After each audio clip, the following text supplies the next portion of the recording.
Okay, at this time, I'll call the meeting to order. Welcome all guests that are here with us today. John, you introduce us. Yeah, Mr. McCall is going to allow him to introduce his guests and new employees first. That way they can get back to work.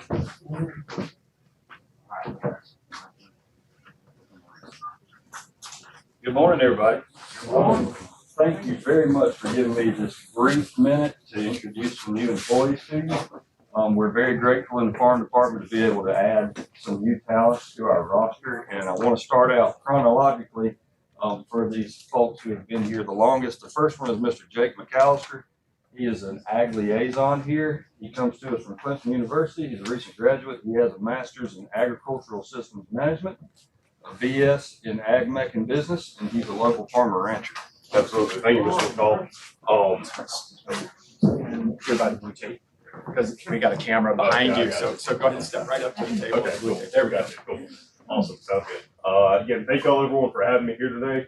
One of the things I got to do in Clemson was help teach one of the fabrications class up there, and it was really a lot of student engagement in the classes, and it's something I really found my passion for there. And so here with my position now, I'm able to expand that in a much more magnified way and making sure students get engaged after school, whether it's in their SAE projects they want to do around campus. So again, I'm just honored and just happy to be here. So thank y'all for having me. All right. The next employee is Miss Lindsay Jacobs Davis. She's the lead ag liaison, also serves as our swine herdsman. You may know her from her role in residential life here, where she served as the assistant director. She is a graduate of Clemson University with a BS in animal science, manager at the Starkey Swine Center on the university farm, and she has 15 plus years in industry related experience. So, Ms. Davis. Yes, it's an honor to be here. I've been employed here at the institution for several years. I worked in residential life. So I also had a student. My daughter was a student here and came in as a volunteer. So I like to come in and see the different views that people have and perspectives and try and put those together and then work across departments. It's great to be able to have students that can plug in with residential life, that can plug in with foundation, that can plug in with maintenance, they can plug in with the farm. So having that opportunity for those students and bring them together. I also have experience with 4-H.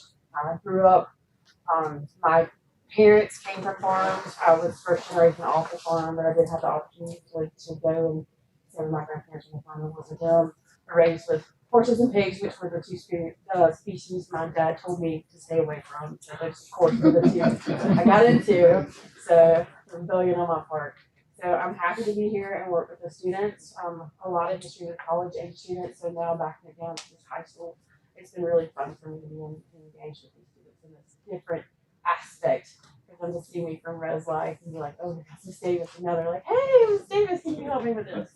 So that's been kind of fun too. So thank you for having me, and it's lovely to meet you. But if you have any questions or anything, please reach out. All right, final introduction is Miss Rebecca Baxley. She is here now serving as our equine coordinator, which is a curriculum coordinator 2 position.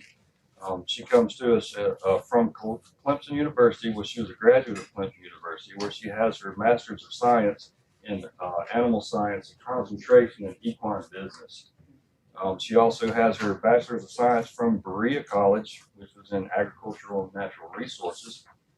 She worked with the Office of Research Compliance at Clemson University. She also worked with Food System Safety at Clemson University. She was a senior lecturer in the Animal and Vet Sciences Department at Clemson University. She was the Equine Center Manager for a period of time, and she also was the equestrian team coach. So we're very happy to have Ms. Rebecca Baxley. Thank you, Mr. McCall. I'm happy to be here.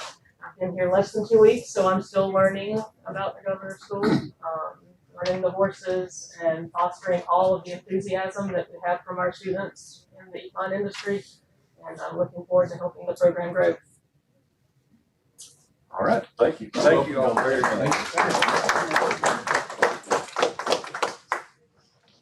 Somewhat, yes, but not necessarily Dr. Casey Cook with the Department of Education. She serves as Secretary of Education's liaison on our board. And the Honorable Judge John Gray is with us today. He's going to have a special presentation shortly. And then our next presenter, we will allow him to introduce himself. Oh, I'm so sorry. I didn't see you behind this chair. Yeah, Dr. Yes. Christine. Not doctor. Sorry, but she's also next to you. That's all. Read your faces. Okay, well, You want to make that announcement? so at 11:45, we've got two senators from the state of Georgia. They're coming. One's over the Ag Committee, and the other is with state education, kind of coming to see what we're doing as a school and as an organization. There's some interest from these individuals to potentially look at something similar in the state of Georgia. I missed the gentleman, sorry. Felix Childs is also with us today to give a further training. Good morning, everyone. Felix Childs, Part of Education. Thank you, Thank you sir. for being here. Okay, certainly appreciate that, and I thought we hired some good people. In addition to already knowing one of them, it's great to have them. At this time, I would ask Edgar to give the invitation. Father God, we are so honored to be here, gathered here today. We're so thankful for the beautiful day you have given us. We're so thankful for your guidance, that you walked with us all through this process. And we know that you had to get it this far and this well. We pray that you will continue to guide us, be with us, comfort us, and direct us in the right direction, especially the benefit of these young folks that we have in our care. We thank you for the many blessings that you pour upon us. We pray that you will forgive us where we fail you and we fail our fellow man. And we ask that you continue to bless us and guide us. All of this we ask in the beautiful and precious name of Jesus Christ our Lord. Amen. Amen. Yeah, for the roll call, I believe everybody's here. You're right.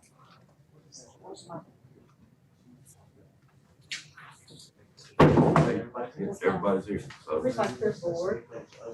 all board members present. This time, all of you have had a chance to look at the agenda. Any questions about it, or can I have a motion to approve? Also move, Mr. Chairman. Second. Been moved and seconded, we approve the agenda. Any discussion? All in favor say aye. Aye. All opposed, nay. The motion is carried, the agenda is approved.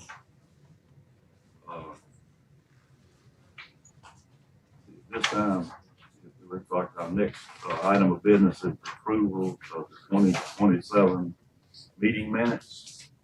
All of you had a chance to see those. Do you have a motion? I'll make the motion. Okay, and moved and seconded, we approve the minutes. Any discussion? Hearing none, all in favor say aye. Aye. All opposed, nay. All right, the next item of business, I realize that in today's time, FERPA is an important part of making sure that we protect students. And so I'd ask Ms. Gowan to try to get somebody to just refresh all of us on some of the things about FERPA that we all need to know. Most of you probably may know them, but we certainly want to err on the side of making sure everybody knew exactly more about FERPA. We've got Ms. Gowan introduce again our guest that's going to talk to us about it. If we don't mind, we do have one national championship team to come right before you. Okay. They're right outside our house.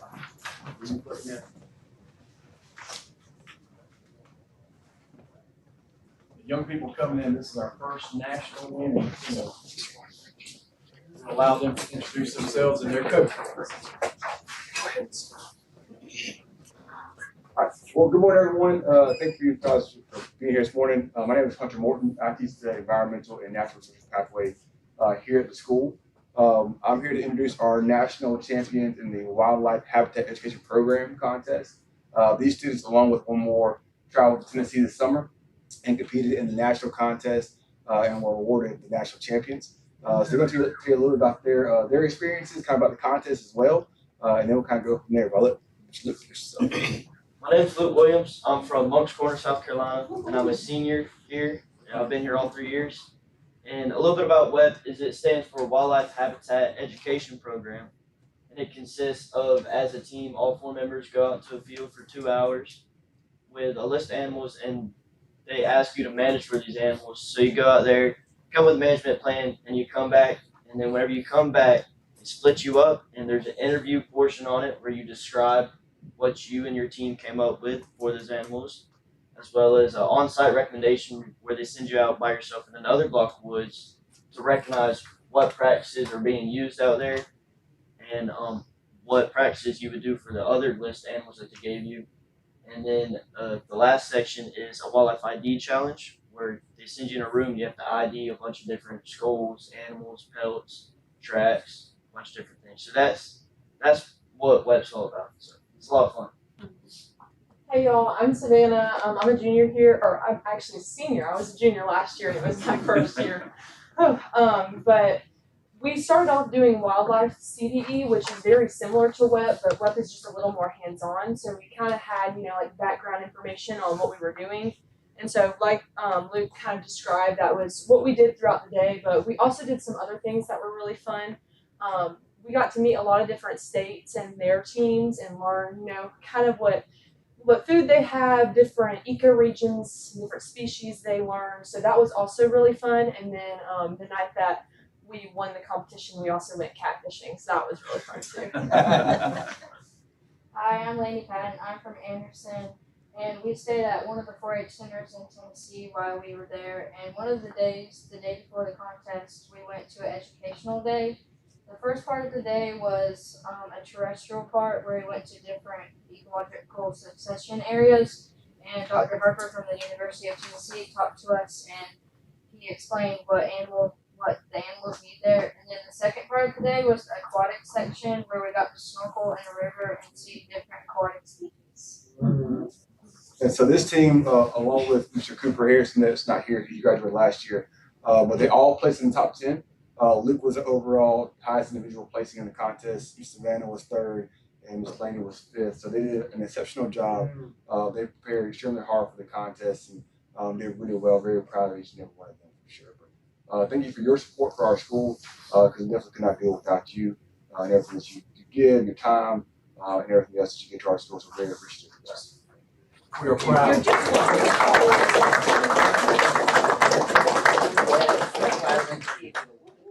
You know Jason Williams or Audrey Williams? Yes. Those are my parents. Yes, ma'am. What is that? Well, this is my class buckle, and I just put the school logo on it. Okay, I was just wondering, school's doing that locals now. I know, I saw that too. Good job. Thank you. Thank you. Have a good day.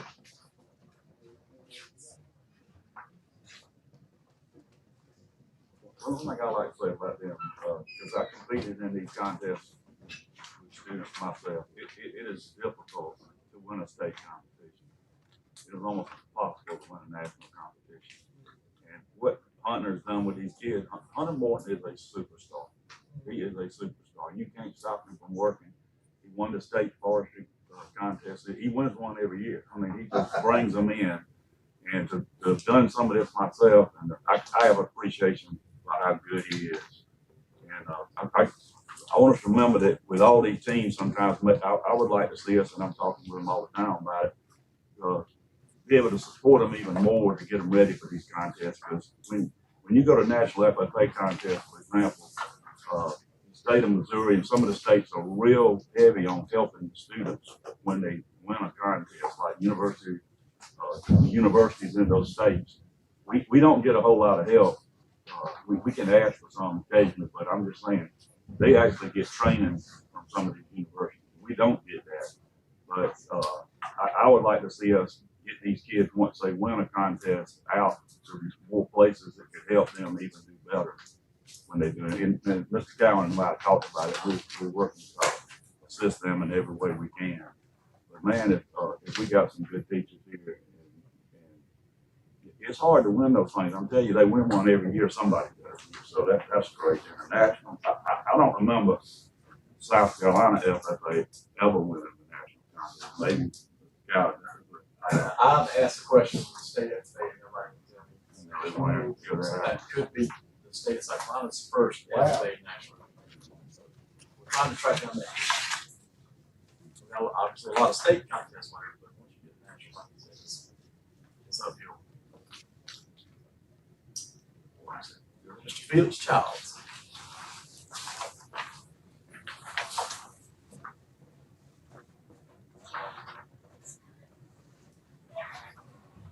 So one of the common threads that I've seen across my career in the professional life, as far as work that I've done over the last 33 years in state government and also federal on the Army Reserve side, is just the joy of service. And this is being here is one of those feelings of almost family type.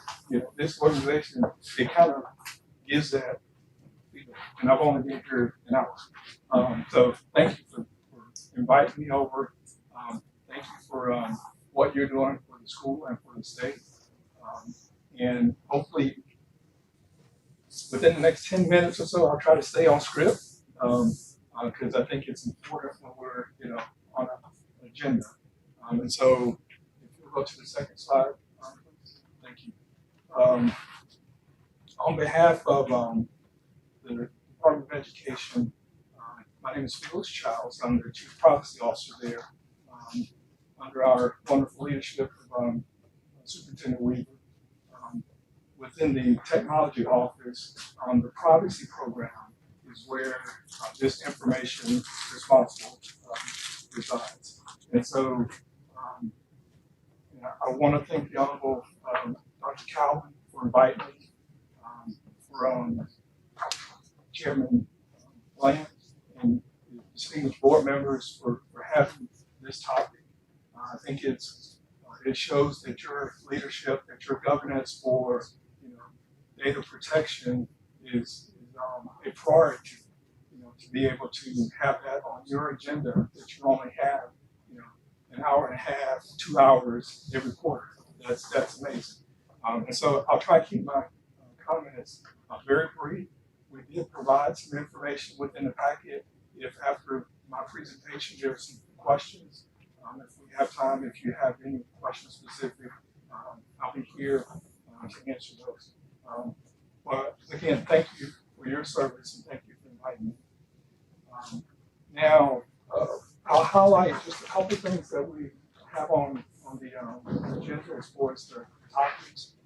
But privacy compliance, it obviously matters because it touches not just the data or not just the here and now, but it also touches, in some cases, the future of those individuals as far as that data is, who it belongs to. And so it's very important that as leaders and governing bodies, you want to make sure that we've got someone identified that they can drill down into these compliance laws and make sure that we're covered, we're doing those things, and also, as you all know, laws don't keep up with actual harm.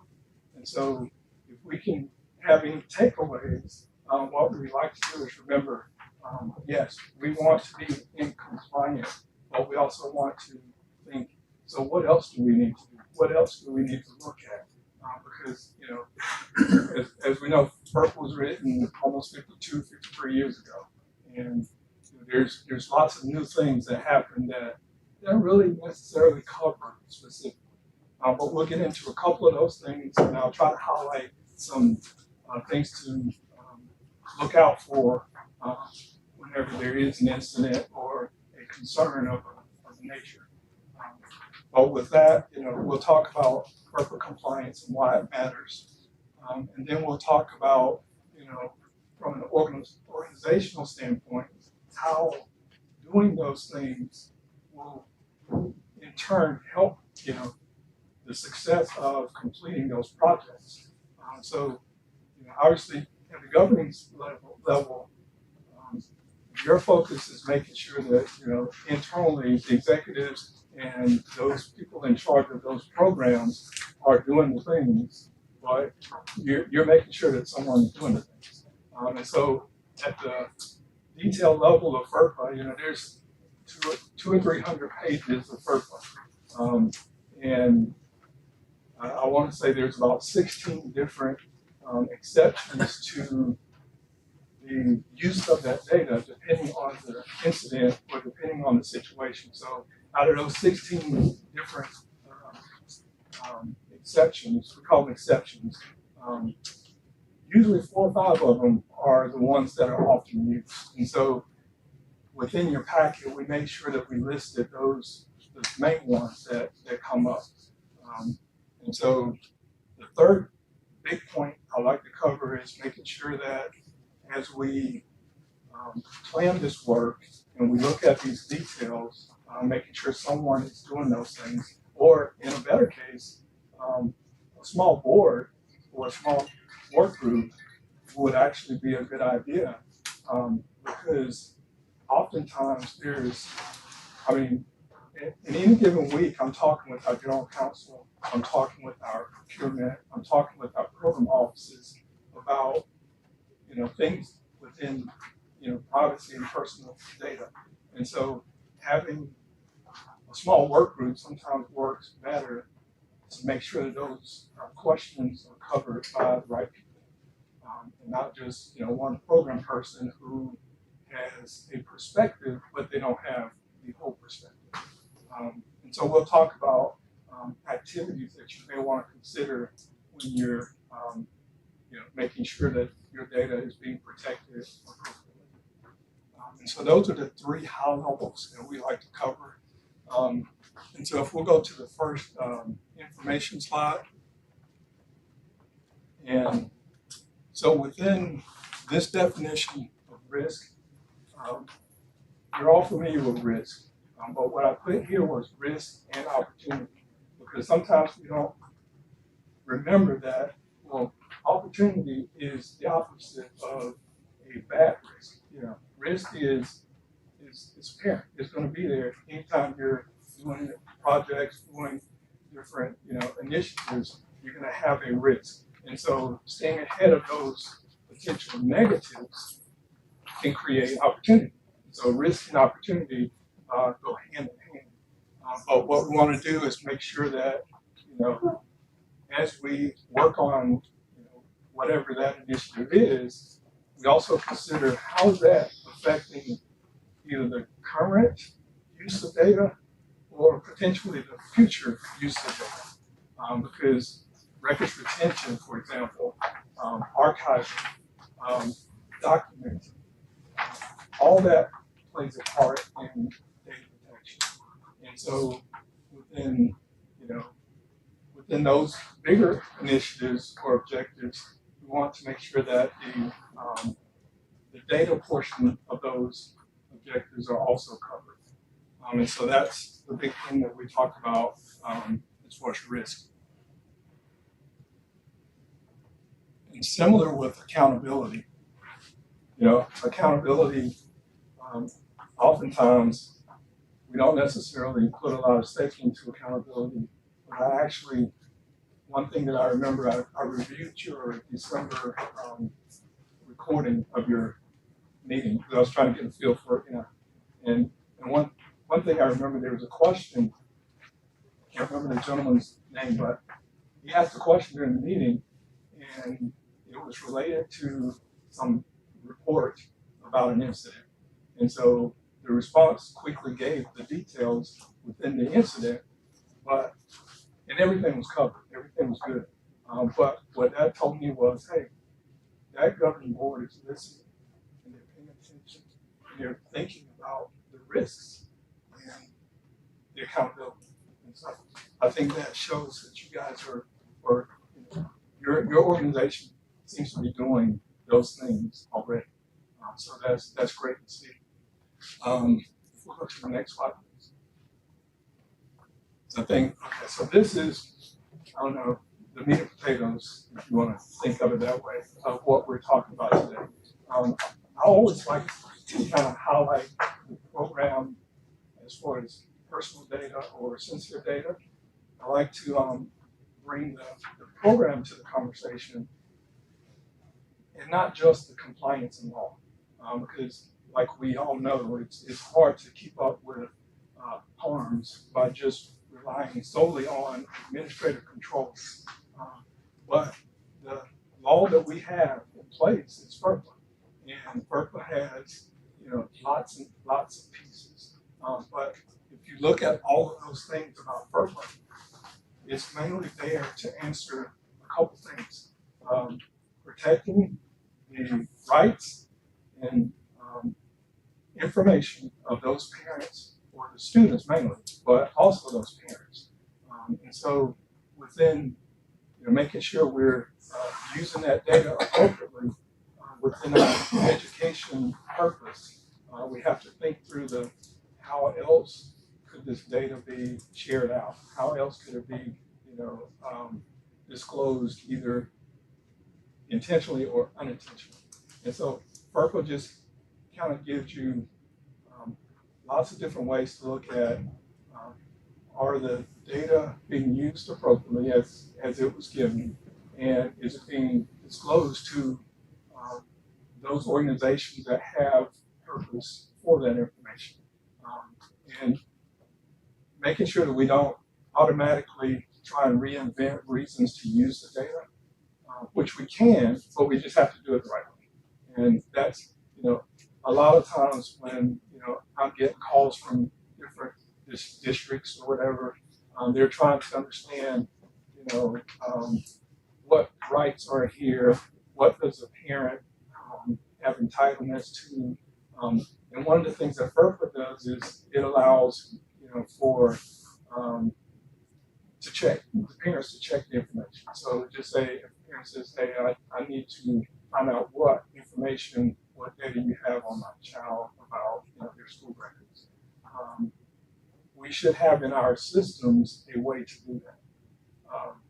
There's not a specific example I can give, but I can tell you that oftentimes, because of how our technology is maybe not the greatest in terms of updated, we keep too much information. And we store so much data that we're no longer using and that we no longer have a purpose for, or we don't necessarily archive it appropriately. So I bring up archiving and records management often because that's one of the responsibilities within the records officer to make sure that we're helping our program offices manage that data. Yes, sir. One question I would ask you, now, at one point in time, I taught high school, then I taught Piedmont Tech. Okay. And I know at Piedmont Tech, I couldn't share information of the student with their parents. At what point does that, like here, the reason I'm asking this question is, suppose we had, I thought that was maybe an 18-year, when they're 18 years old, that changed. And what I was wondering is if a parent asked something about a younger kid under 18, you could share information with them. I think that was correct in high school. Yeah. But what my reason I asked this question is, suppose we've got a senior here that is older than that. So Would he go to the college type situation or the high school? So yes, sir. The eligible student that is, if that student has reached 18, or if that student is in post-secondary education. So they can be a high school student, but also taking college level classes.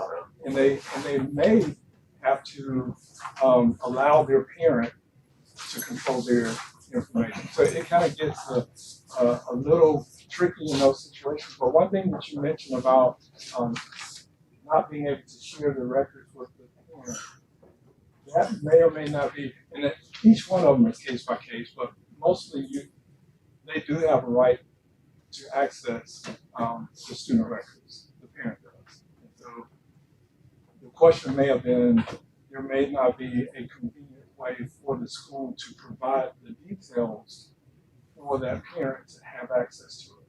And that's kind of what, you know, I mentioned a second ago about making a way available for the parents to review. It's called the review rights of the parent of the educational records. But above 18, they don't have that.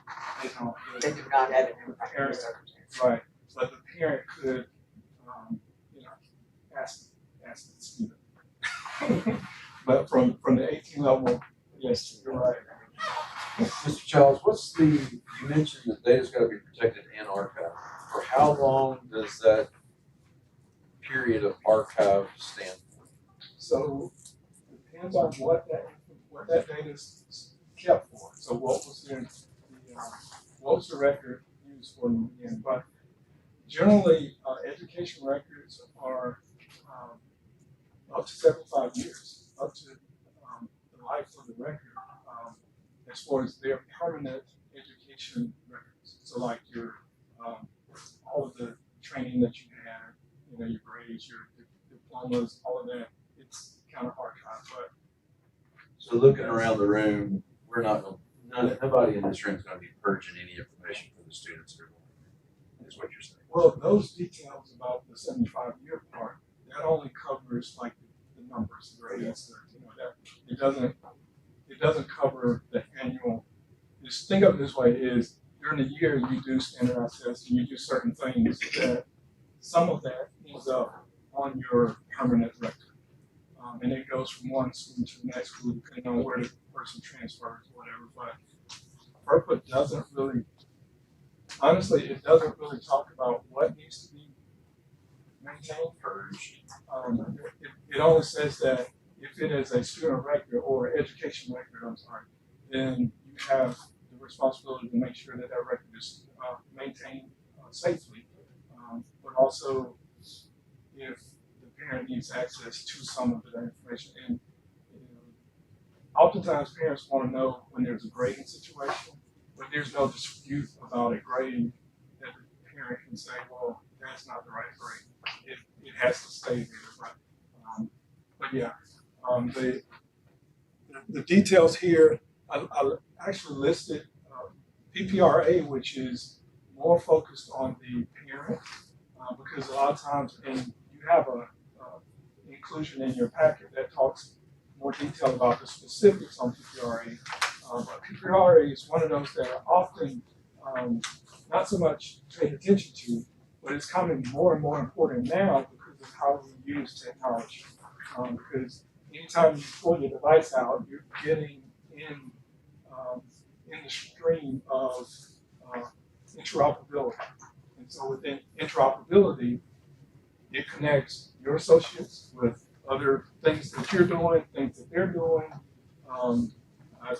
Sometimes when I pull mine up, for example, I can tell what my wife bought at the grocery store because there's a feed that shows, chicken nuggets or something. And it's like, okay, I don't usually do the shopping. So, you can kind of tell where the connections are. So point being is now how technology works and how, call it APIs. So within the API world, you have associations, and within those students, for example, if they're on an account, it's going to lead into whoever they're paying bills. So oftentimes it matters about some of the software that we use, for example. We used to call it premium software, that is you don't pay for, but they have your information. And so that's where a lot of harms can come sometimes when you're not necessarily thinking through the future use of that data. And that's the point of, we used to have it to where everything was in a file cabinet. You could protect it that way. Now, the file cabinet is out here. So, just kind of, but again, that's not a governing board responsibility, but definitely within the program office, whoever is going to be responsible for making sure your data over the life of that data is protected. You want to make sure that they are covering those things. And the third one here, we just very briefly, is the state level data governance law, which is 59-1-490. It basically says within state agencies, we have a responsibility to make sure that our school districts have a plan to manage those data. And within recently, our Chief Information Office has been working with the school districts to reaffirm that the school districts have a plan as well. So similar to what you're your board is doing today, I'd like to be able to have something prepared to share out with some of the other school districts. So you can say you're leading again in absence. You're the first one getting it from this perspective, because it is important for board levels to have this as a thing on their radar. But I think I kind of covered most of it. If we go to the next couple slides, I just want to, if there's any questions in there. But basically what I would say is protecting personal and sensitive information is often a critical point that we don't necessarily think of, but it's actually more critical sometimes than just protecting personal, in-person incidents. And so we want to think through how we plan in the future for protecting sensitive information and personal data. And one of the benefits of making sure, if we talk about value, well, this doesn't cost very much besides your time, and that's something we can't get back. But when you're doing proactive strategy, planning, making sure that you have those individual activities in place to have those coverages, it kind of saves on the long run, because you're not spending millions on breach incidents, or you're not spending millions on software to monitor students about what they're doing. You're going to have to do that anyway, but it won't be as critical because you have the controls in place with the processes and the policies and the activities around those things. And I think some of the planning that what it seems that you're doing is going to address some of those things. So just making sure that you have within that plan, your personal information and those types of things covered. If we go to that one or two more slides, there was a study that we had some information on that showed that about 38% of breach incidents that were specifically related to educational organizations, 38% of those incidents or breaches were actually from internal, either intentional or unintentional, most unintentional, but internal issues. And so what I take from that is that's a 38% opportunity to improve your processes by just making sure that awareness and training is done at the level of, all the way to the students, to the teachers. Everyone has some type of awareness and training to make sure that they're doing their part to help minimize that 38%. And so we focus most of our dollars on the 62%, if I got my numbers right. Actually, I'm looking at it. But we normally focus our dollars on the external threat, the hacker. But we've got 38% or 32% sometimes, depending on how you look at it, that we could fix internally by just doing some of those administrative controls on protecting the data. I think that was pretty much what I wanted to mention. Because we talked about, privacy is a program, and within that program, we just want to make sure that it has the proper leadership focus, which your organization is definitely showing that you're doing that. And so it is important to you, and I appreciate the opportunity to listen and to want to improve even more. I think you guys are scoring the 98% on your your grading system there, your report card. So I think you're probably going to be up there with the protecting of data as well. So it's wonderful. But that concludes all the comments that I wanted to present. Anyone has any? Yes, sir. I just say generally from a board standpoint, we may sometimes be involved in a student's action. As members, we should probably stay away from ever making really comments about it and let, say, Mr. Dr. Cowan be our voice. Absolutely. Because he's going to keep up with this probably a whole lot better. Yeah, absolutely. sometimes we would. Absolutely. I would say almost no situation that I've, over the 7 years that I've been doing privacy for Department of Education, I've had, schools call. It's normally the teacher or the technology person who's running the program. But within the program, hopefully they're working with the parent, because that's usually where the problem, resides. The parent wants something and the school is not really, they don't have their plan about how to provide that to them. And that's, Or they what we're can't talking provide. about, right? Or they can. And sometimes they can't. Sometimes they can't. That's right. Sometimes they don't know that they can. And that's one of the challenges. But it gets back to the awareness and training, because in most cases they can provide it. It's just to the liking of the parent, maybe. I'll give you one quick example. There's oftentimes video surveillance as being some of the evidential information that the incident is involved in. And so some school districts think that, well, we can't share the video information because more than one subject is in the video. Well, yeah, you can. You just have to come up with a way to do that. But those are details that within that school environment, they have control to make those decisions. And that school superintendent has absolute control over why they decided either yes or no. FERPA is not going to tell them that they're wrong. But FERPA does give you 45 days to respond to an incident, or I should say a complaint.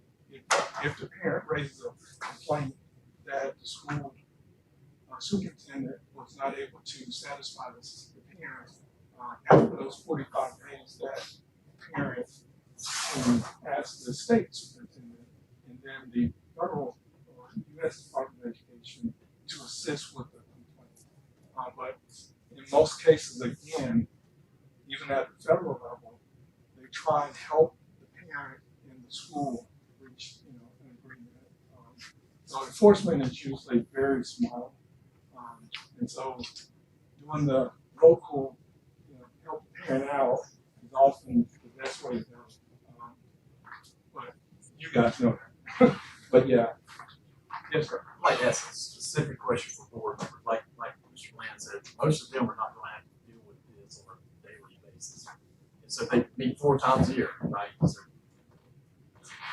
specifically for board members, I'm going to give it an example. When is it ever appropriate or not appropriate for a board member to mention a child's name, like a minor child's name, in a board meeting in a public session? I mean, can they mention a name that's, I know discipline-wise, student A, student B, etc. But I know for this group, they know a lot of these children. This is live stream. Should they be using students' names? That's an excellent question, and I don't have an exact answer to that. I would say with what we call risk tolerance and risk appetite, your risk appetite as the chief of this organization would kind of define that within your policy, within your guidance. And then that'll help the board operate in that manner. But yeah, that's an excellent example.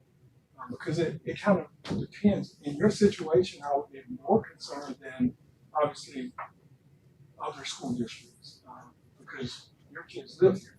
And so you have more of a, almost a parental, responsibility or authority.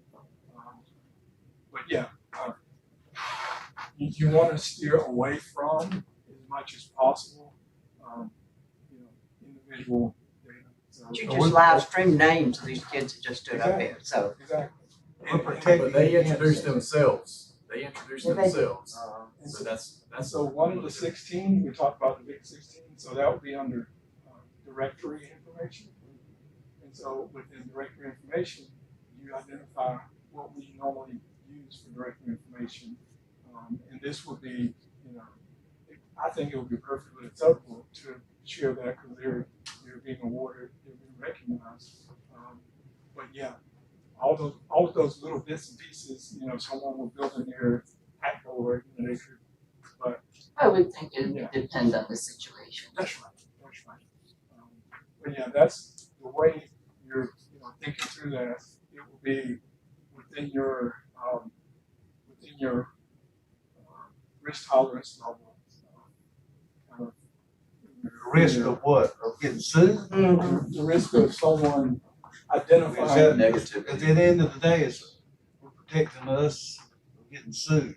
Well, from suit, but also at the student's risk, because, you know, you don't want a student to be picked out of, you know, I don't want to think of a scenario, but you're trying to protect the individual identity as much as possible when necessary. But I would consider that example necessary because it's a great thing to recognize that student for.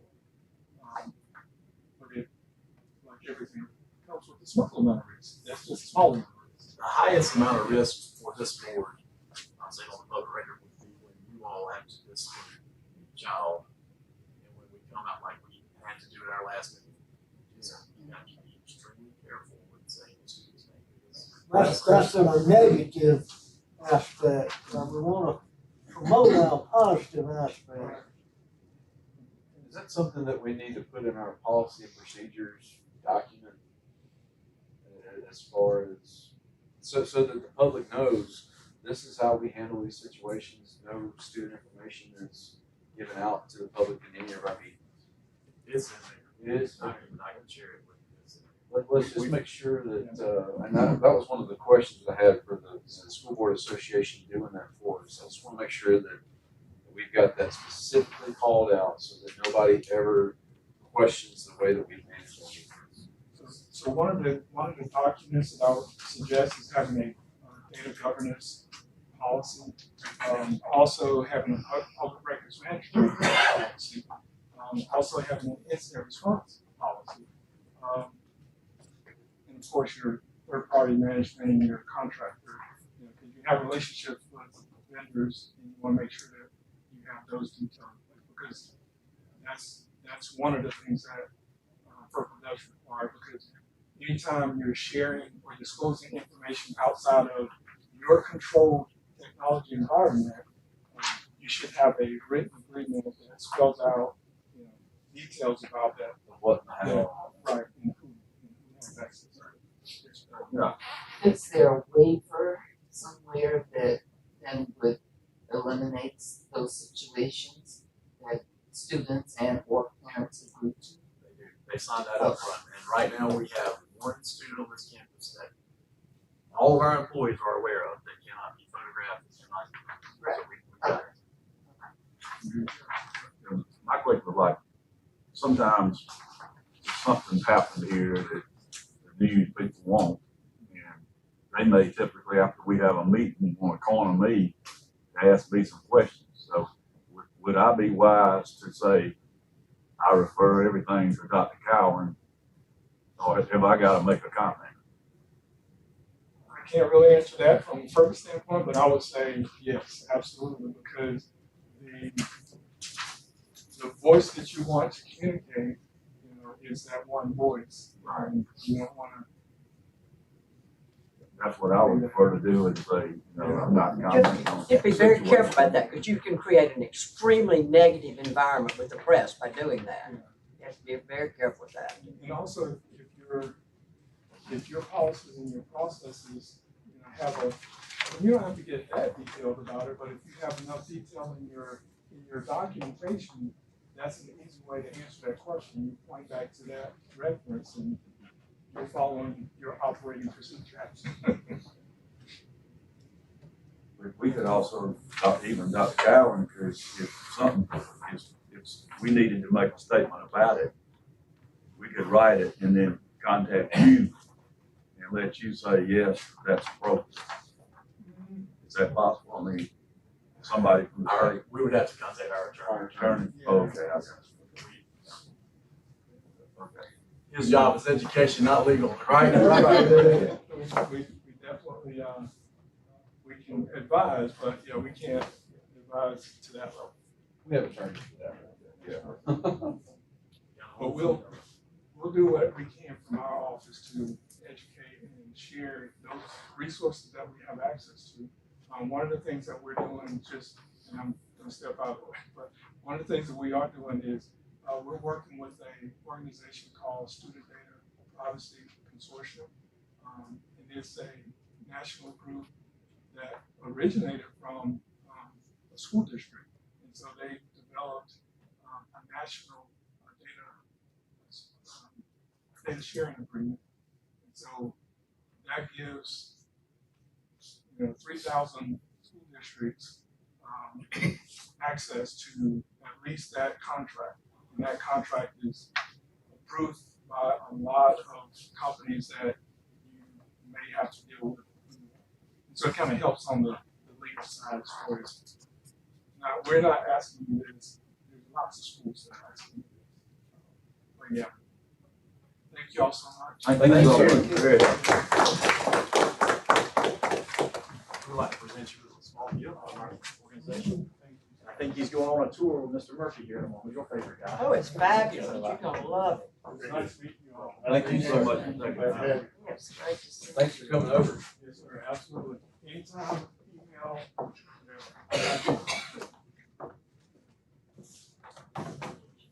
Yeah, I think that was very appropriate and very good, so all of us beneficial to hear some of those statements. And this time I'm gonna move to the president's report. All right, I am going to yield. I'm going to yield a good bit of my report to the Honorable Judge John Gray. If you want to join that podium, and Stacy, you want to join with?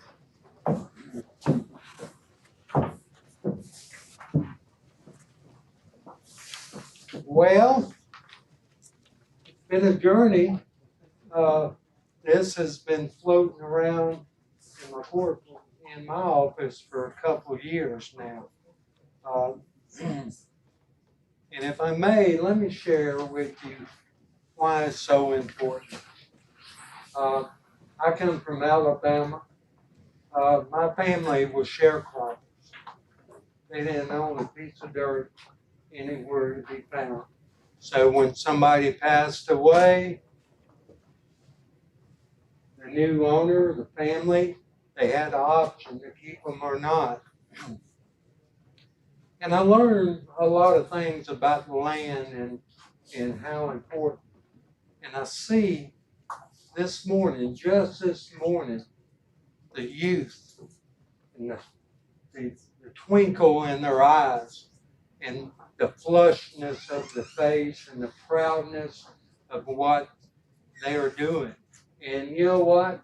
It's about time a lot of youth, and including ourselves, we got our hands dirty when we need to get them dirty. My background is 45 years of law enforcement. 20 of those years was homicide. And I worked in Augusta, Georgia for Richmond County. For those that are familiar with that particular area, it is multiple homicides there. And I saw the failure of a lot of youth. And again, when I see youth walk in the door, when I can ride in a campus, when I can hear what is going on, and that this youth and your board is not only bringing them aboard and giving them quality, but they're protecting this world that God gave us and granted us, and they are now serving not only us, not only the community, but God Himself by protecting and preserving and ensuring. So I hope y'all didn't mind me sharing that, but it means the world to me. And I'm going to kind of sum this up on my end, because I'll tell you something. The people that did the work are the ones that deserve the credit. And one thing about government that we all have encountered at times, how often do they work together? You know, it's either one pushing against the other, or pulling, or not listening. the 3, 4, I guess I could be included there too. But this group, and I have to give them the credit, the Attorney General's office, the State Treasurer office, the Comptroller office. They're not the easiest people in the world to coordinate with, but your attorney and your board and your president and all involved here, good job. The only thing I had to do was sit there and listen and put maybe 1 or 2 little 2 cents of my worth in there, send it back, let's do a little tweaking. But they were about dead on perfect, I will say that. So it's a proud moment. Thank you for the opportunity to be in this building. I understand this is the first time, and we're all the first ones to be here, and I can be a part of that. And what I would like to do, y'all got money coming to you, but I'm gonna allow the president or anybody else, I want them to share what you got coming. All I did is sign the paperwork, approve it, it's signed. I'm gonna provide a certified copy at this time to y'all to hold. Now, here we go. Okay. I don't know if I've Yes, spoken. you can have that. Yeah.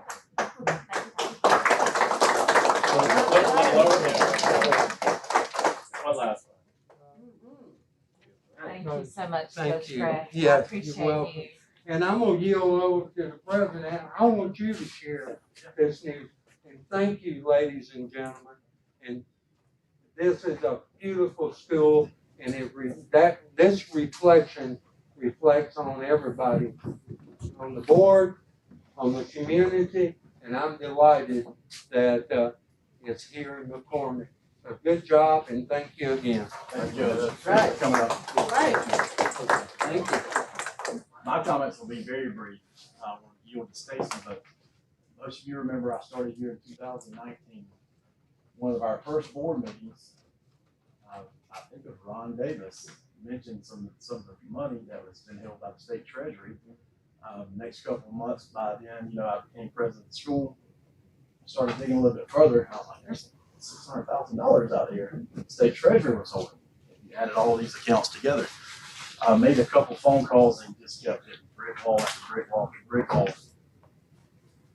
So today is a culmination of 6 years of work. However, the bulk of that work and going back and forth with all these agencies he mentioned happened when Stacy Smith got here. I turned this over to her and I said, be a bulldog, don't let it go.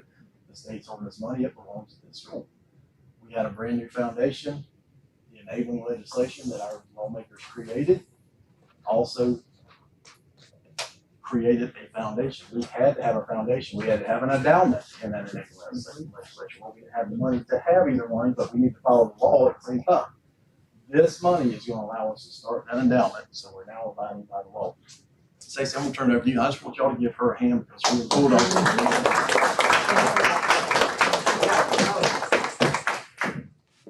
Well, thank you all. Like the Honorable Judge Gray, I began my career in law enforcement as well. I was a victim advocate in 1993 when that was a new field. And, joining the governor's school in 2023 has been a great honor for me.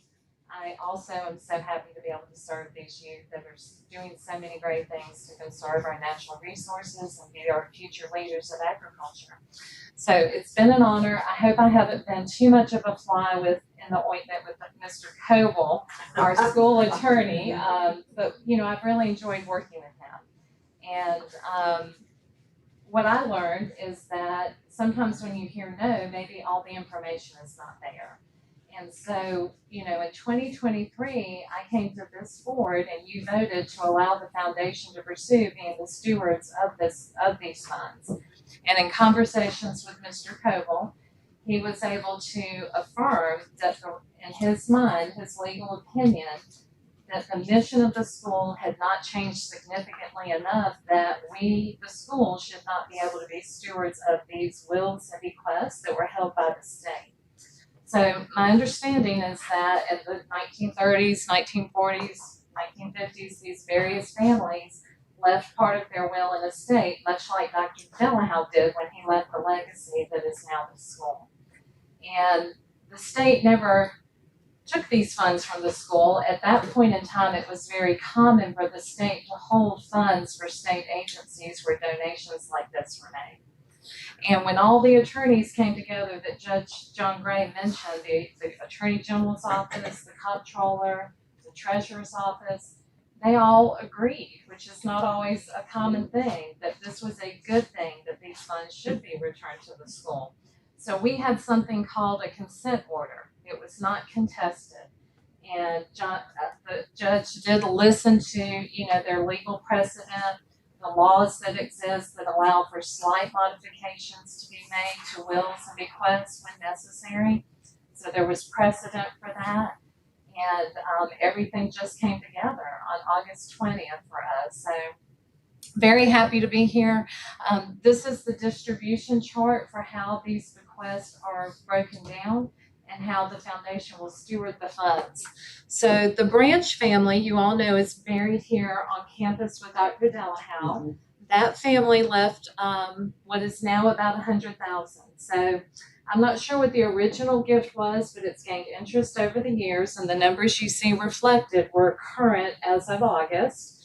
And their gift was to be a scholarship for a student. So the principal, the $731,000, will never be spent. That will be invested money. We have contracted with Greenwood Capital to be our financial advisor. They have a plan, and a good bit of the stocks and investments that we make are going to be agricultural. And so the details of that are kind of being worked out. We're anticipating the wire of funds, but we want to make an effort that we support the agricultural community with this investment. So the interest only will go to a student every year for a post-secondary scholarship for the Branch portion, which is almost 14% of the total. Another family, the McKenzie Nichols family, their funds will go to graduates. So their bequest, the way that they wrote their will was that students who attended here at age 12, on their 12th birthday, would get a birthday gift. And if they weren't here when they were 12, they would get a graduation gift. Well, that was one of the modifications in the court order. Since we don't have 12-year-old students, 100% of the interest earned from those funds will go to graduation events for the students. We might purchase their cap and gown for them as a gift, but 100% of the proceeds from that portion will support graduation festivities for those families. So we may be doing a dinner, we'll talk about that with the foundation board. And then the rest was very more generically left in their will and testament. So the part that says general distribution at about 41%, there are several families that said, we want to benefit the John Howe School at that time, now the South Carolina Governor's School for Agriculture. So the interest earned from that will be generically to support, as deemed proper, the mission of the school today. So that's our pie chart. Any questions about that? Great job. Great job. Thank you all. Great job. Thank you. Thank you.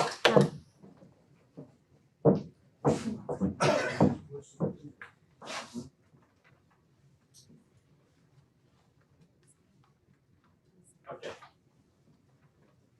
Judge, thank you again. Thank you for coming. You're very well. It's a historical moment. I mentioned that in the courtroom that day. It's a historical moment. Okay, Rick. You are. Absolutely. You are. Thank you for coming. Thank y'all very much. Thank you, sir. Appreciate being here. Thank you. Appreciate you. Okay, bye-bye, son. Appreciate it. Folks, I'm going to yield a piece of my time too because Thomas Kamer with the Department of Education. A quick budget update. He is on fire. Can you hear me?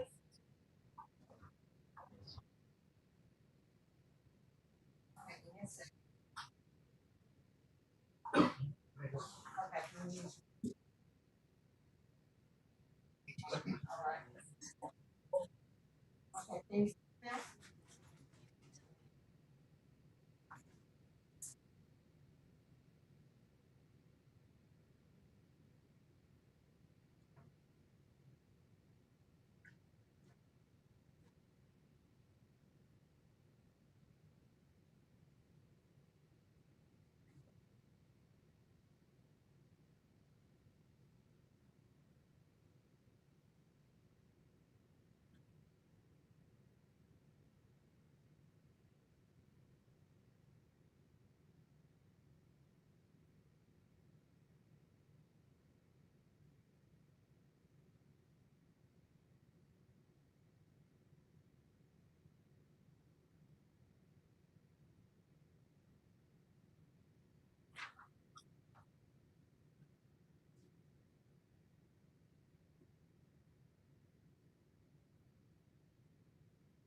No questions on.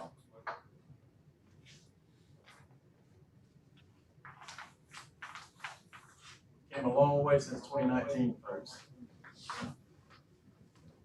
It's hard to be the light bill thing, yeah. Y'all good? Yes, sir. Thank you, Thomas. Thank you, Thomas.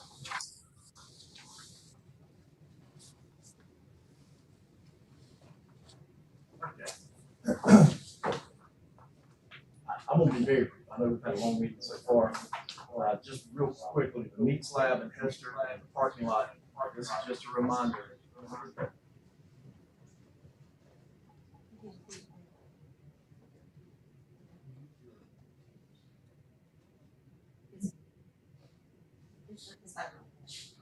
Just a reminder for this board. It feels like we're behind on these projects. We are. Remember the February the 20th. I think I did y'all last time. I don't want to give that to y'all again. Scott does have the paperwork ready to go. February 20th, meats lab, Hester renovation, and the parking lot area. And it's so cool driving over here today. All these cars parked around this building. There's still nowhere to park. Nowhere good to park anyway.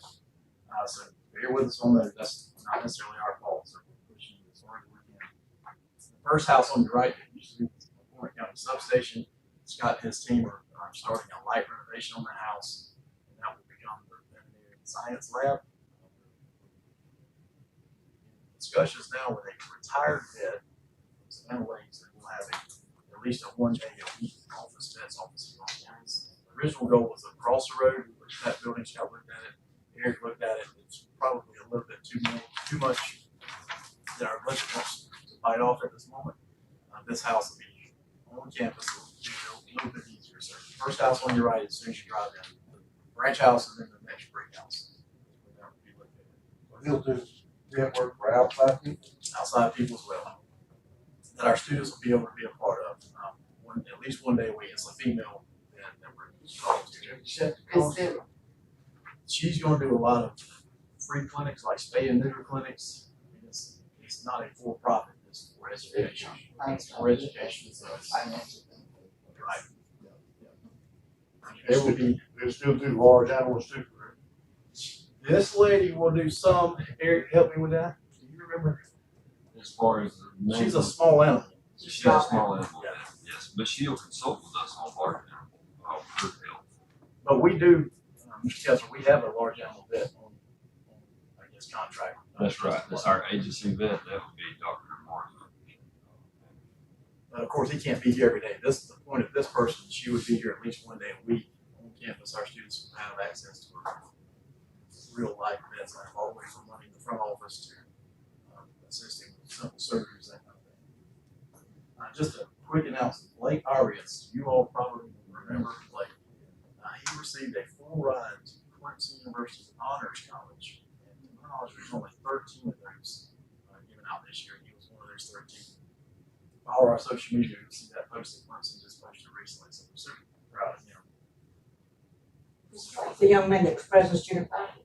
He's the president student body. He wasn't president student No, he's the one. Our college seniors, our oldest graduates are now college seniors. Majority of them, that makes you feel a little bit older.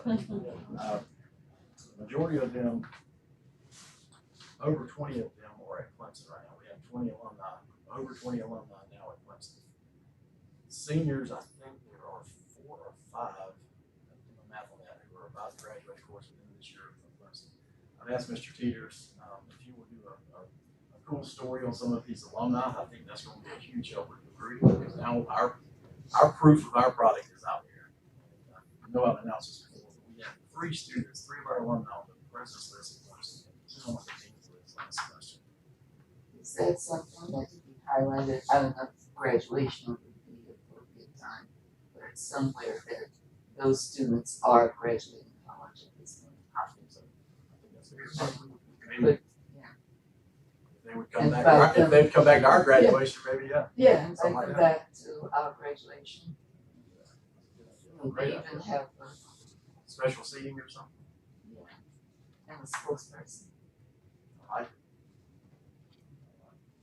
So, Mr. Peters, that project will probably be in a couple of months or something. I just want them to be aware. I think so. They've been very responsive. They seem all very proud of their experience here at the school. So they have all said yes. You all have allowed me to serve on the Peach State Credit Union board, Ron's former employer, and our advisory board.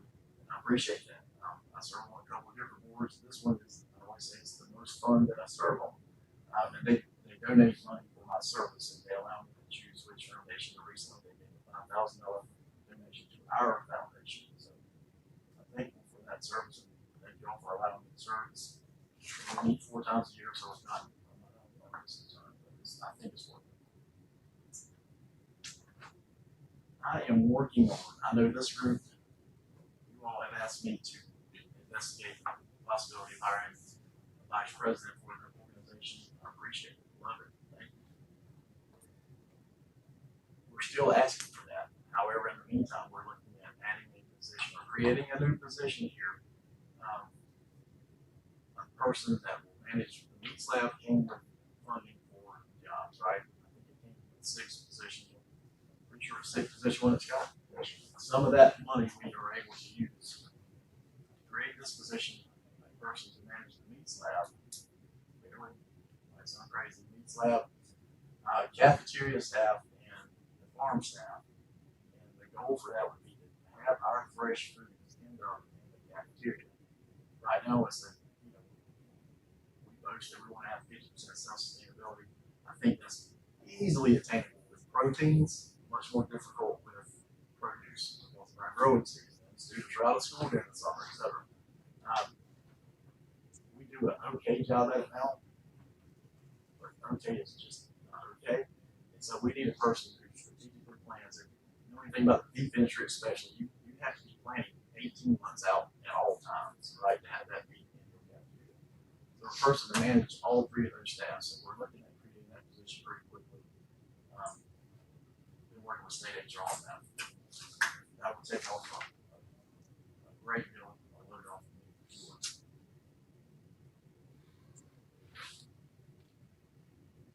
Renovations, I'm gonna leave to Scott. Just to keep this as fast as possible. New requests, new budget requests. I'm working on budget requests now as we're setting this meeting. I got an email to confirm our first budget hearing date of October 15th. That's the executive budget office. Those of you who attend those meetings with me, we'll put that into the calendar. If you don't get it if you don't ask.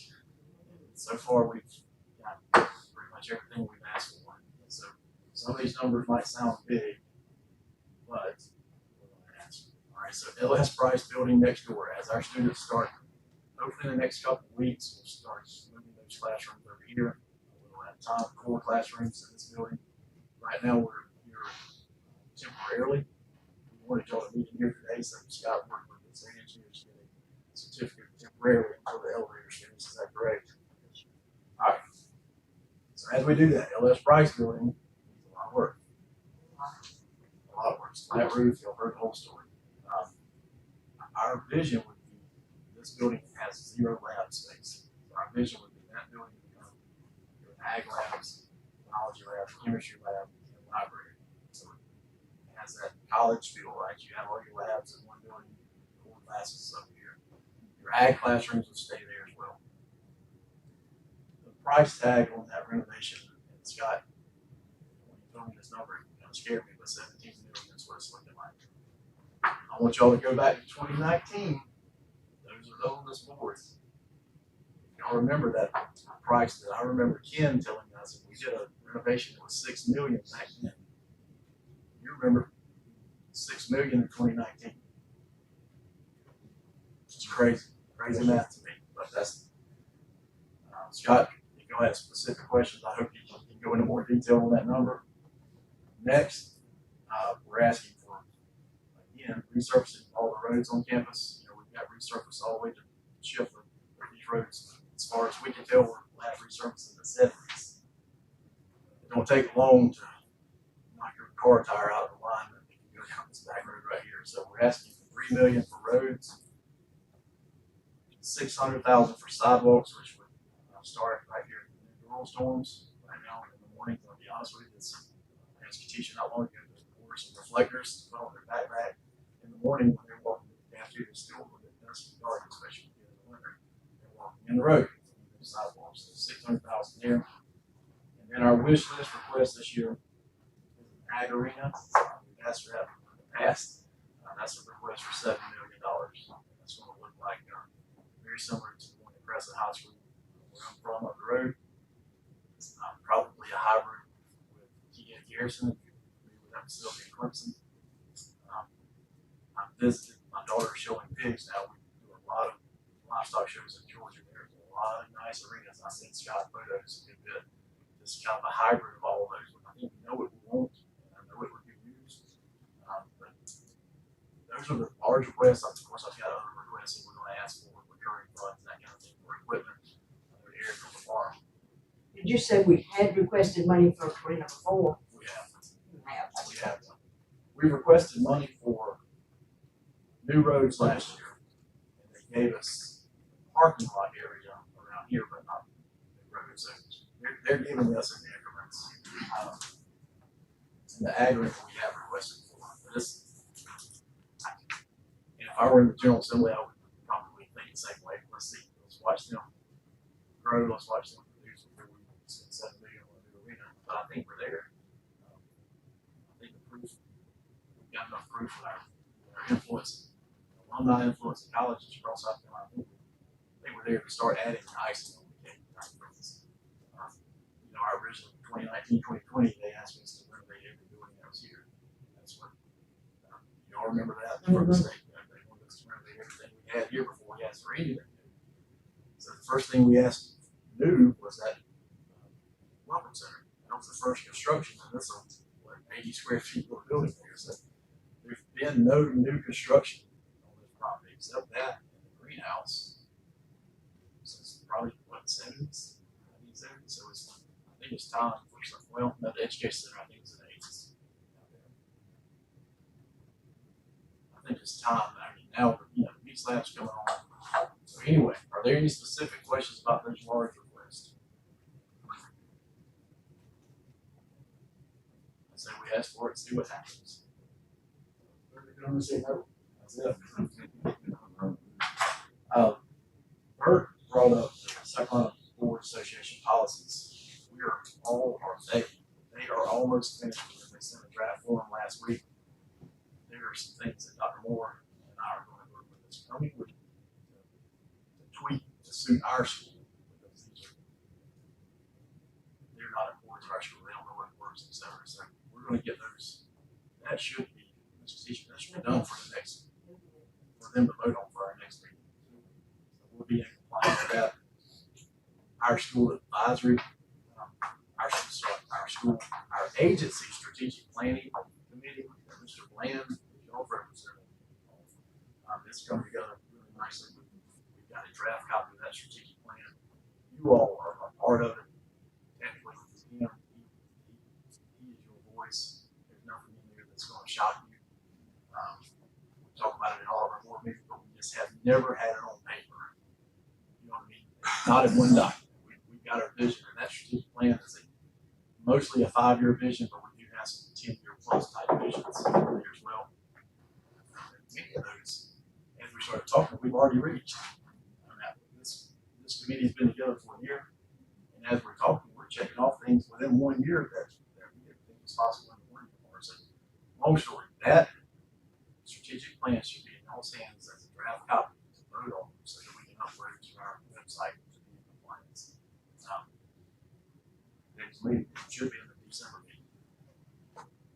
Y'all don't have to listen to me when I say this, but I would take that draft copy and just trust Mr. Bland, because if you start getting into the weeds on that thing, Mr. McCall, some of those in this room can vouch. We're getting in the weeds when we tweak this document. We had a 3-hour meeting the other day on the mission and vision statement. It was exchanging adjectives. By 11 o'clock, I was ready to pull my hair out over that. My point for saying that is, when y'all get that draft, you don't have to listen to it. Do what you want to. But I would take Mr. Bland's advice on that. And just because it's a malleable document, we can always tweak that document. And please read through it. If you see something glaring that you don't agree with, absolutely. But tiny details, he's already done the work for you. I think y'all do well. Tim, I know this will be true, but this is a large request on this renovation, 17 million.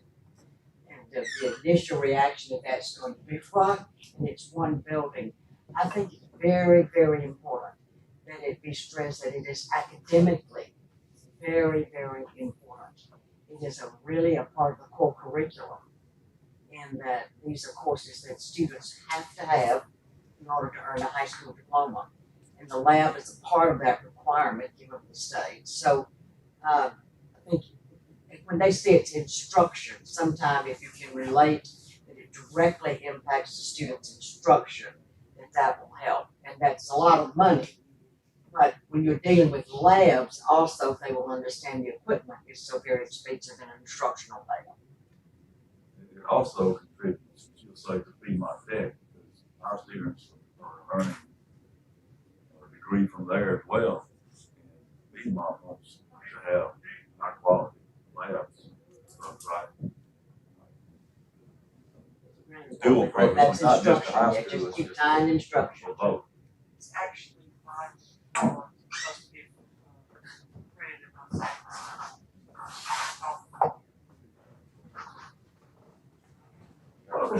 Hello there. You want to give a quick introduction, then y'all can sit down, we'll finish our meeting. Sure, absolutely.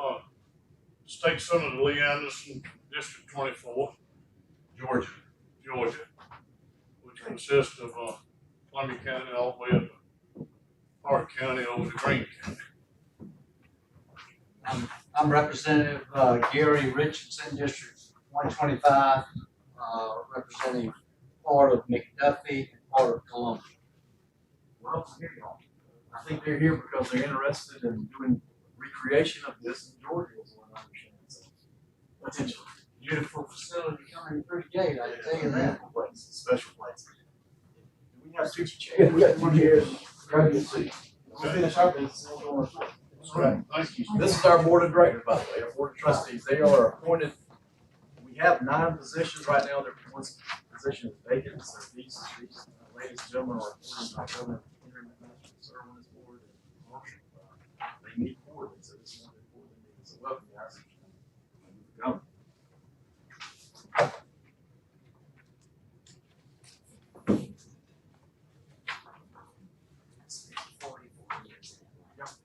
Were there any questions on my strategic planning comments? Anything like that? I just want y'all to be prepared for December. You're gonna have 2 large documents to be going through. Hope, Mr. Teacher, we can send that out via email, right? Yes. We probably need to send that out as quick as possible. So who It's going to be a lot. prepares the strategic plan? It's Dr. Jason Moore. Y'all met him at our last meeting. We bring him back periodically. The boards I've been on my career, the board is part of the strategic planning section. Y'all have your representative. Okay. He is, yeah, he's your voice. I mean, y'all are welcome to come to any of these. They're public meetings. I just don't think y'all want to work. Presidential highlights. This document is so detailed. Really? Yeah. So y'all have 2 large packets to do plenty of homework on for our next board meeting. Mr. Chairman, I would like to make a comment. Yesterday, I brought 9 representatives from Greenwood, South Carolina here for a tour.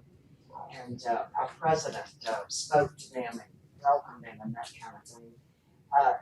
They were overwhelmed by what they saw. They were very, very impressed with Dr. Howe. But they simply were overwhelmed by what they saw here. And of the 9, 3 are former educators, you know. So I told them to go back and talk a lot, and I think they will. And I just wanted you to know what a marvelous impression the president made and the campus made. That's great. That's great to hear. I guess what really, you brought a group from Greenwood, correct? Yes. So they're excited to see something finally getting done here. So that's Yeah, great. because what they knew, Right. on the way down, we brought 2 cars, and on the way down here, the questions to me were about all the negative things that they knew about this school. Are they still not able to do purchase orders and this kind of thing, which has been in the Inspector General stuff and all that. So it was really just overwhelming. They were really. That's really important to get that information out. So thank you. Thank you, Kinsley, for that trip. Yes, she did a great job. Last thing in my report, and then I'll take some questions. You have this packet in front of you. Y'all want to take less than a minute, or however much more time you need, but go through those forms real quick, and then I'm going to, if you have any specific questions, this is our Europe trip. We did. Have we got a board meeting since our Italy trip? Yes, we did. Yeah, that you went. What's the cost of this? Is that cost of it? Not very much, yes, I'd like to know. Students are 4,000. How much? How much? It's a little over 4,000 for students and a little over 5 for adults. Each? So you still need some chaperones? Well, just Is so. that something that would fall in the? So that foundation money? Foundation money? The foundation has already secured $10,000 in pledges. So 5,500 we've received. We have 4,500 coming in for scholarships. Typically, the committee that's in charge of the travel decides how that is dispersed. So I'm not involved in selecting the scholarship award winners, but we do have funds for that. Could that come out of the general distribution part of that pie chart in the future? Yes, we anticipate, just so you know, about $12,000. So our investment policy is still being finalized. Our committee is discussing that 4% would be spent, and anything interest above that would go to grow the principal. So for the $300,000 that is in that general distribution piece, we anticipate about $12,000 a year going into our general fund. And yes, we could vote to put that towards international travel or any of the other projects. I was just thinking it could reduce the cost of the students. Right. Those have been easy donations to get, I would like to say. The community has been really excited that our students are traveling abroad. So when I sit down with the donor and talk about all the different things they could support, meal scholarships and travel scholarships are their favorite thing. And so I feel like we've done a really great job in the early years, raising some funds for that. So hopefully that continues. There's enthusiasm for sure. So. So I need to be clear about one thing to fail to mention. You all remember Dr. Brown, Dr. Lysett, our school librarian who was here since the beginning. We are really proud of her. She recently got married. And she took a job out in Washington State. And so she was the person who planned all of these international trips. I didn't realize how much work it was until I went. It was work. So in her absence, to replace her Keisha volunteered. She is our planner. So if you have specific questions about this, if you would like to attend, we're also looking at Stacy. They're not mentioned, but it might be in the report, an adult version of the same trip. Adults only, potentially go on as well. So if you're interested in something like that, she is the foundation working on that one. So you're going to hear two different discussions. Don't confuse them. This is the student-led version. And that adult version can fly. That happened in the school where I was. Our students were, traveling. In fact, I remember going in, the idea was that we have a side faculty trip. Very, very successful. They're still That's doing good news. University systems as far as I know. Well, if y'all have any questions about this trip, ask Ms. Katisha. She's probably got all the details, but if not, that is my report, unless there are any specific questions.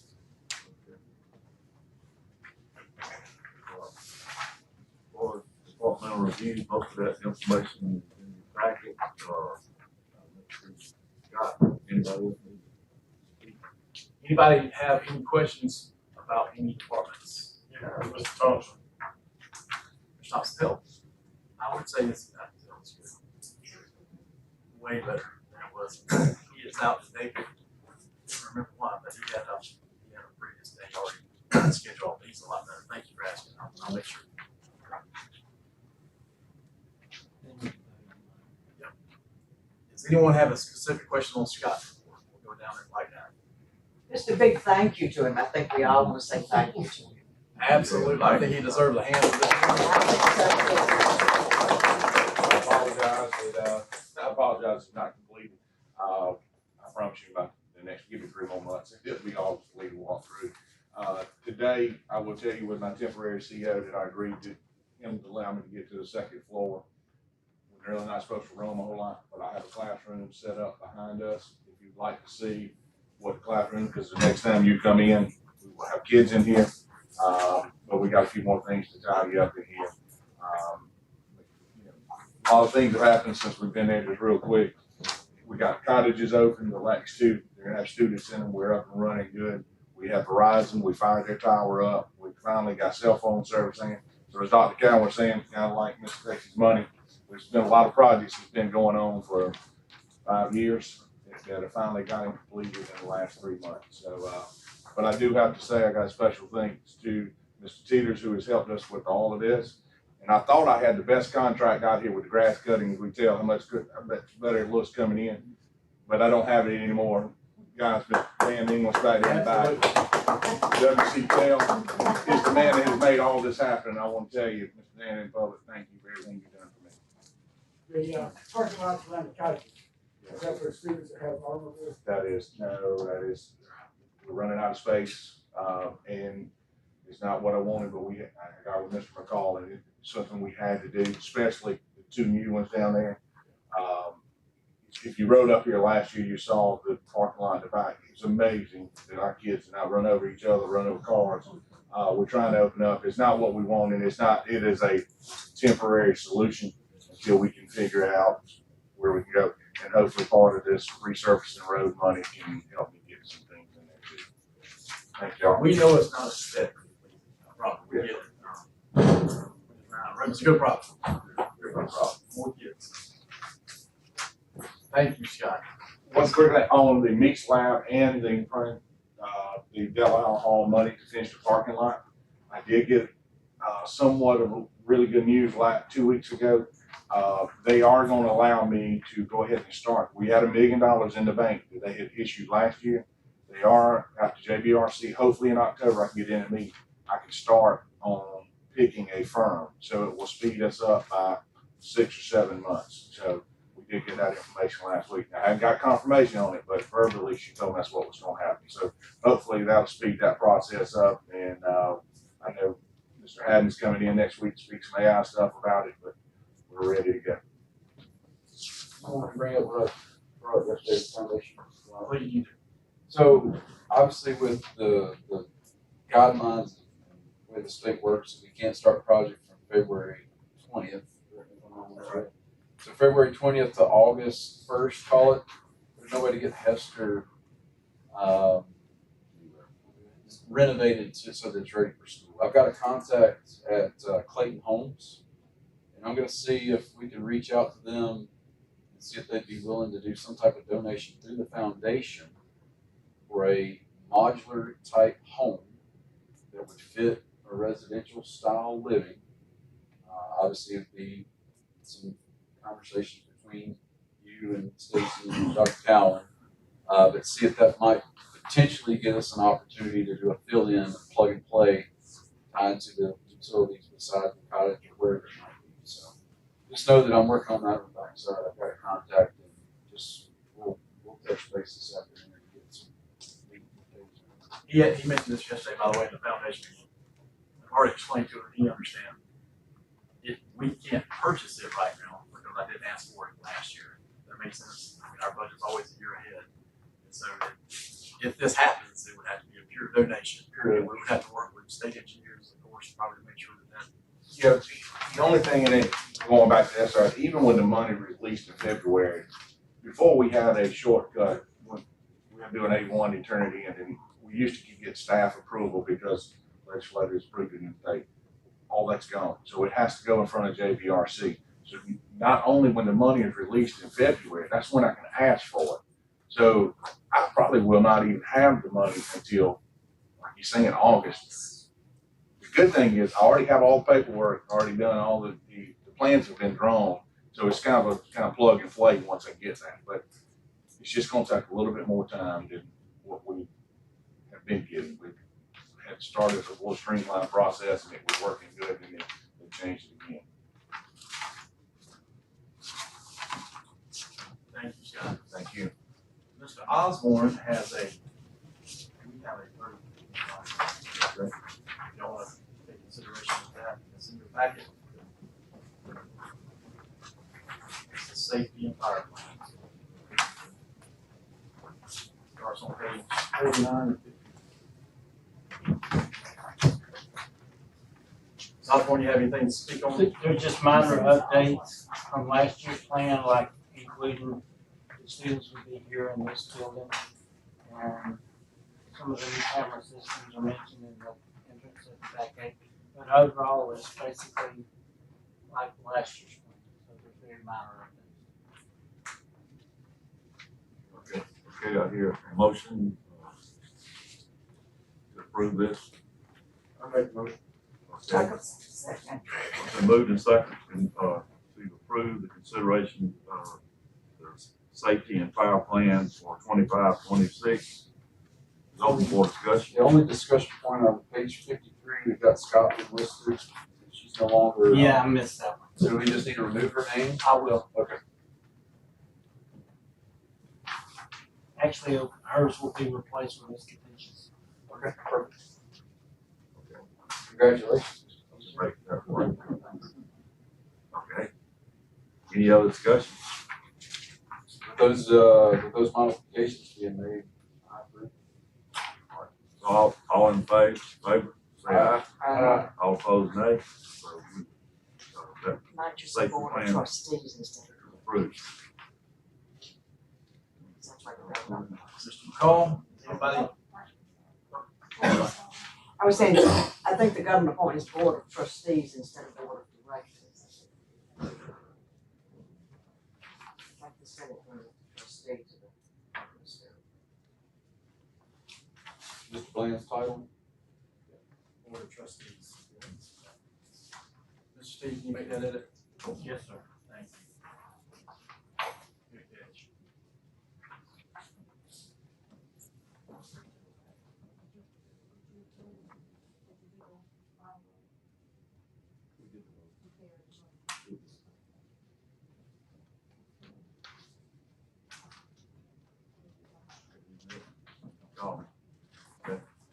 Yeah, thank you again this morning for allowing me to introduce some of our new employees. We're super happy to have a lot of these people on board. My report is just kind of a high level glimpse of what we're doing on the farm. This is extremely diversified, especially with these new positions coming in. We're constantly trying to find new ways to manage the good problems that we have with getting all these students involved on campus. And I'm not going to take up much more of your time, but you've got the breakdown on forestry, on livestock. I did want to mention one thing. I've started a conversation with my staff about production goals. Not only are we teaching, but we're also here to produce to meet our sustainability objectives. And so we've started setting production goals based on what we know we've been able to produce in the past and where we want to go. So with those production goals out front, that's going to be the main driver for activities on the farm side and the educational component. My report in a nutshell. And of course, these goals are commensurate with what the good Lord sends us otherwise. Absolutely. Always depending on that.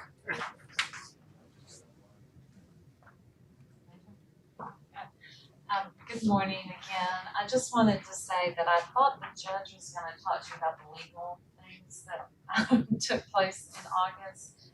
But he mentioned that he made one tweak. He did add to the consent order that the foundation will give an annual report on how those proceeds are spent. Our report goes to the Attorney General's office, the Treasurer's office, and the McCormick County Probate Office. So I just wanted to add that to that discussion. Also, Dr. Cowan mentioned that the foundation was interested in doing international travel as a fundraiser. I did present that to the board yesterday. Dr. Cowan, you had to step out. It wasn't particularly well received. They had some concerns about whether we would be cultivating donor relationships or who might go on such trips. So Dr. Hancock, if you've had positive experience, I might invite you in December, perhaps to just share that.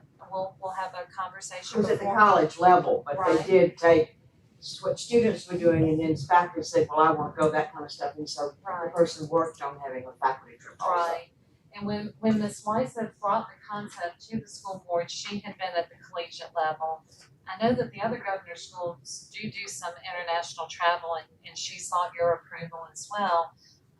One of the things they asked us to consider is maybe a statewide travel, almost like how some of the chambers, because we're focused on South Carolina's agribusiness, we're funded in South Carolina, and we hope that our students get employed in South Carolina. So we talked about maybe starting this more stateside and, incorporating some South Carolina agribusiness tours. Mr. Bagley, you're the liaison, and you, Mr. Lamb, do y'all have anything to add? I just wanted to bring that up. So the international trip was presented as 13 days, if I'm not mistaken. Correct. 2 of that being travel days. As a corporate person, I can't take off 2 weeks. So a lot of us felt that it was just too long. If we could condense it down to like a Thursday through a Sunday throughout the state, where we're highlighting key businesses throughout the state. I mentioned that the South Carolina Ag Council does a spring and a fall tour. They've been doing it for 15 plus years. So there's a resource that we can tap into there. The thinking was we cut down on the cost associated with the entire tour so that the financial gain and benefit could be more. So charge $2,500, $3,000 for the trip that's in state, and you're capitalizing somewhere in the neighborhood of $2,000 per head. So versus A place to look for that. Look at Leadership South Carolina. Okay, great. Look at Leadership South Carolina. Well, I just wanted to give you that feedback. Go ahead, Mr. Lamb. And this is the South Carolina Government School of Agriculture. And I think it'd be good to at least start with the focus on the state, I feel. Right, I think that was the consensus, so thank y'all for articulating that. I think it could be an ongoing conversation. We'll see how things develop. If we're successful in South Carolina and we need can to go incorporate bigger. our friends from Georgia. That's right. Yeah. That's right. So I just wanted to mention that. Well, it would be interesting to look at how much business is in the state of South Carolina in the last 4 years, that is international companies coming to this state. Correct. And I think that Dr. Hancock, the board shared that I would be making those corporate connections at the state level to benefit our schools as well. So I just wanted to share that. Also, before I sit down, Dr. Hancock, I know you brought the Bee Pollinator newspaper article to share. That is one of the things the foundation organized over the past quarter. We did receive. I've been carrying it around since the 20th of August. So thank you for bringing that. We did receive that $25,000 grant from Duke Energy. We executed the program with Mr. McCall's help and our Ms. Susan Jones, our apiculturist, and that was a fun day. We probably had 70 people here. We had a lot of news coverage in addition to the index journal. So I really enjoyed doing that and just wanted to thank you for highlighting that. Very well. Did y'all have any questions about our report? All right, thank you. Good morning, everybody. Kinsley Miller, Director of Outreach. As usual, my report within a few days was inaccurate because our numbers are always going up. That's a good thing. So we are up to 25 applications in progress for next school year, and 7 are already completed. So 32 applications in the portal. That's really exciting for us this early on. We just opened those applications up on August 15th, and that was even before our recruiters really hit the road. So those are students that have probably been following us, may have come to summer programs or been involved with our school in some other way. So I'm excited to see what this semester brings. The recruiters have hit the road. Y'all saw in there, we did hire a 3rd recruiter. So we've got 3 people covering the state. I think that's really a perfect number to help those recruiters split territories and to really focus on some areas of need like the PD. So we pretty much have a recruiter who's going to spend most of their time in that area now. So we're really excited about that. Another number I wanted to give y'all that wasn't in the report is we have students from 31 of the 46 counties. So that was very exciting. To me, we've been about half of the counties in the state represented here, so I thought that was a really exciting number. And other than that, we will keep on traveling, y'all heard some of the exciting work that Mr. Teeters has been doing, and y'all met him in June, so keep up with our social media and all of the fun things that we're doing. Quick question, how many students graduated this past year and what was your total enrollment, like student body? We had 35 graduates this semester, 35 graduates, and we had 84 students. And I think this year's senior class is a little bit smaller, 24. And Kinsley did this marvelous tour yesterday with the group I brought from Greenwood. And their consensus was, where did we get all these really smart, good-looking people?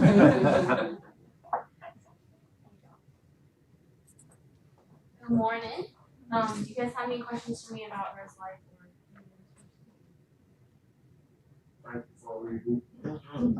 We do have our 2 new residence halls open, fully filled. So we are almost at max capacity with living on campus. We still are looking for part-time staff to help on the weekends. That's where our downfall sits right now. But other than that, and Residential Life has quite a few staff out on FMLA.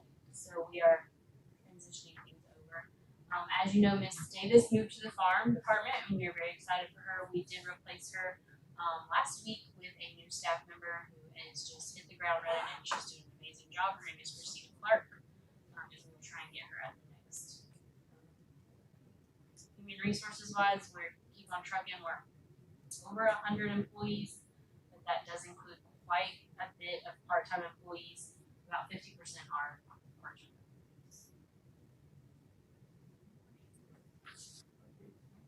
I'll have one comment. There are 2 young ladies here who are energized budget.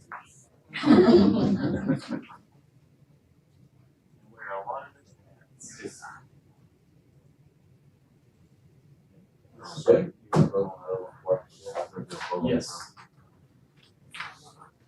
Live streaming of board meetings, that is a policy, and I'll just let y'all know, I mean, the School Board Association sets the policy. We made a few tweaks at our school. So I would say that's a fair policy, but it's a mandatory policy we have to adopt. I'll go ahead and make that motion that, Got a motion? motion to approve it as presented. Second. Second, okay, the moved and second to approve, the live streaming, consideration. Any discussion? Hearing none, all in favor say aye. Aye. All opposed, nay. Motion is carried. We will send that to the department as instructed. And last one is as far as board meeting dates. Anybody have a problem with those or want to make a motion on that? Motion. Second dates. Is there a second? It's Friday, December 12th. Yes. Well, oh, that's next year, right? Yeah. No, that's this. Yeah, that's the wrong one that's on there, working on decision. Okay, I think everybody's saying that.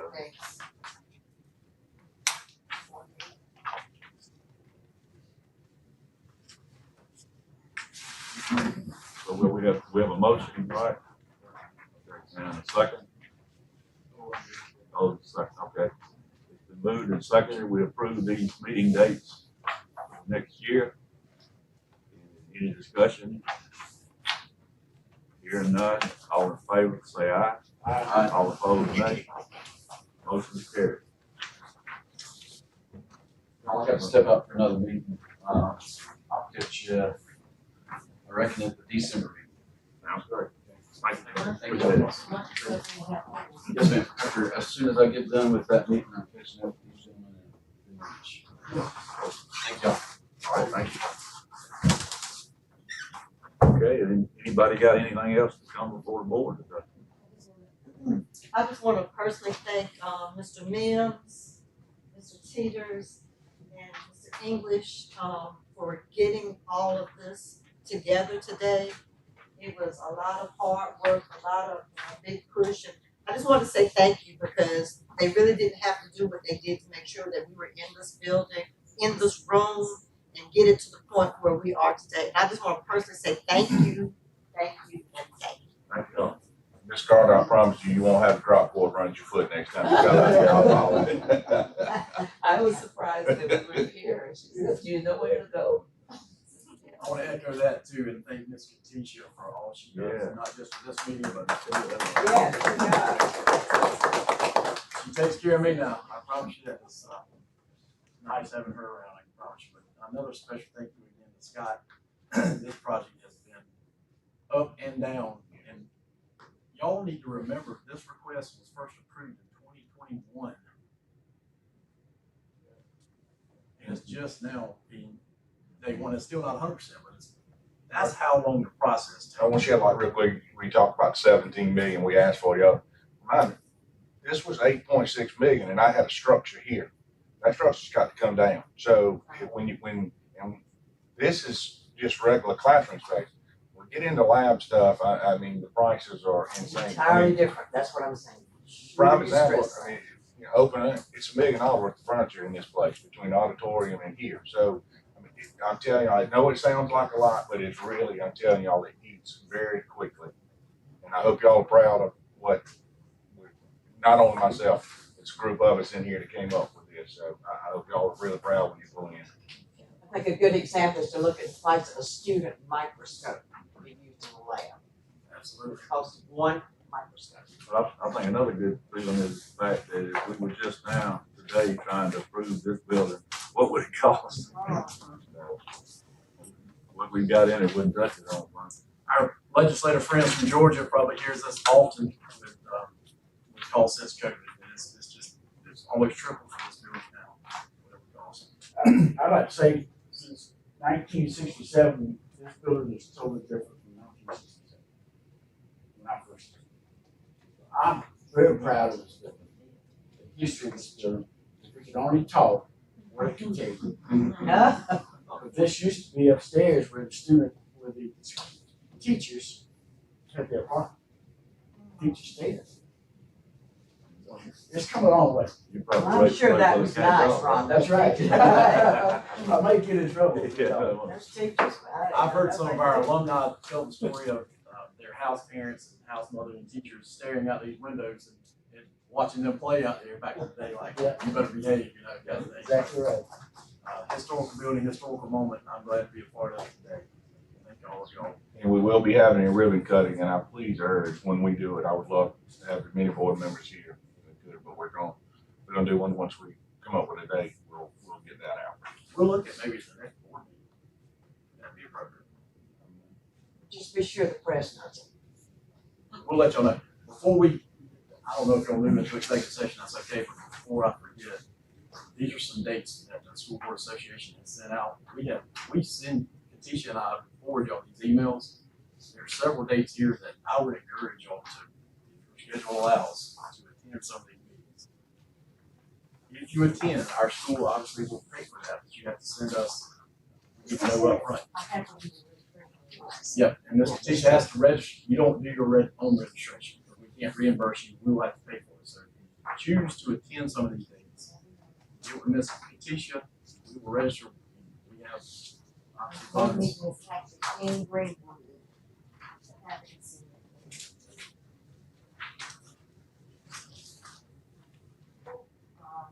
You should have all this in your inboxes Yes, thank you. now. But I encourage y'all to at least go to what you can, please. That legislative preview was great. Scott, if any of these folks want to tour this building after this meeting, y'all are welcome. No hard hats and things needed at this point, right? Y'all are welcome to tour. Lunch is across the cafeteria for y'all. Okay, anybody's got anything else we need to cover? Entertain a motion. We adjourn, Mr. Chairman. Unless anybody needs to go in this direction. I make a motion to adjourn. Been moved and seconded, we adjourn. Any discussion? Hearing none, all in favor say aye. All opposed, nay. Motion carries. Thank y'all. Folks, I'm going to give our Georgia friends a little tour of the campus. I'm going to catch y'all at lunch. If that's okay.